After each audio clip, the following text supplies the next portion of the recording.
Hey guys, it's Max from Modern Home Systems here, bringing you your next tech tip of the week. Today's tech tip is going to focus on the Maps application. Now, the Maps application has been around for a couple operating systems now, but there are some new features in Yosemite that I particularly enjoy. So let's get right into it. We're going to open up the Maps application. If you don't find it on your toolbar, just do a quick search from it within Spotlight, or even open it up through Launchpad. Either way should work. So let's open up Maps. Now, the first thing we should go over is how to find your current location. Now, right now I have San Diego listed, but as you probably know, we're located out in Rancho Santa Fe. Now, the nice thing about this is you'll notice in the top here, we have this little arrow. If we click on that arrow, it's going to take us to our current location. Now, this does this based on IP addresses as well as Wi-Fi and some other options. But there we are, that little dot, perfect. So the biggest thing that you'll probably use Maps for, in all honesty, is going to be directions. So first step, go up to this address bar, type in where you'd like to go. Let's just try San Francisco, why not? Heck of a drive, but let's do it. So you'll notice San Francisco pops up. Now next to it, there's a little car symbol and an estimated time. What this actually means is if I click on this, this will give us the directions, and it's also roughly giving us a estimated time in terms of how long it would take us to get there. Now you'll notice there's a couple other time estimates here. These are just different routes. If I click on them, it'll kind of outline it and show you scenic route, etc. On the left-hand side, you can see the turn-by-turn directions. Now, really, the best application of this, once you've decided what route you want to take, what's going to be the fastest, what have you, next to this address bar, we just typed in our search. We can click on this little square with the arrow jumping out of it. This is the share button. And you'll notice at the very top, I have the option to send this to my iPad as well as my phone. I'm going to click the phone option. I'm going to have my phone on me. I use my phone a lot for navigation. So I'm going to click on that. It's going to take those directions and actually send them right to my phone. What's fantastic about that is as soon as I open up my phone, it'll pop up and show me that notification. And it can take me right into the Maps application and start the directions right away.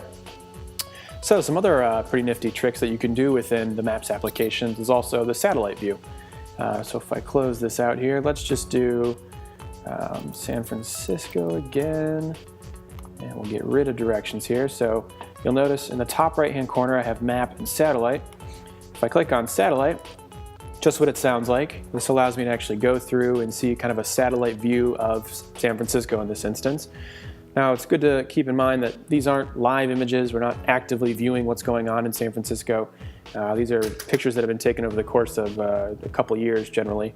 Now, what's really excellent about the Maps application, specifically made by Apple, compared to some of the competitors out there, is the flyover capability. A flyover is a feature that actually allows you to see cities in a more of a three-dimensional view. So you'll notice on the right-hand side here, we have a little 3D option. Now for this, I want to go to the financial district. That'll really help emphasize this.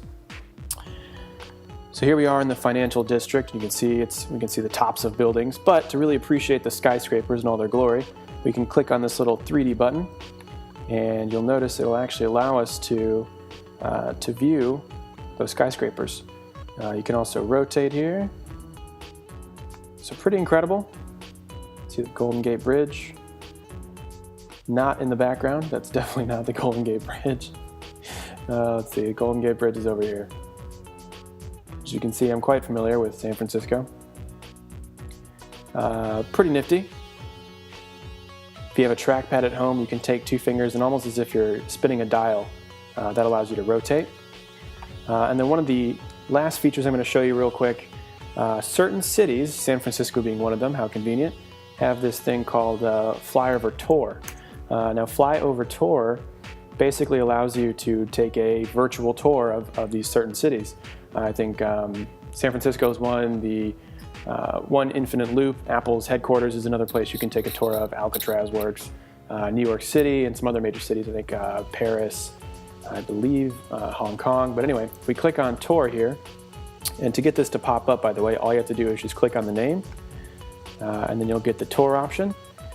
And then it takes a minute to kind of generate the map and what have you, but then it goes right into it. So you can see at the bottom here, 3D flyover tour. I can end it, but it'll take us through all the different parts of San Francisco. Pretty nifty. Again, I don't know how practical this tip is or this trick is, but definitely fun to show off and really impressive from a technological standpoint.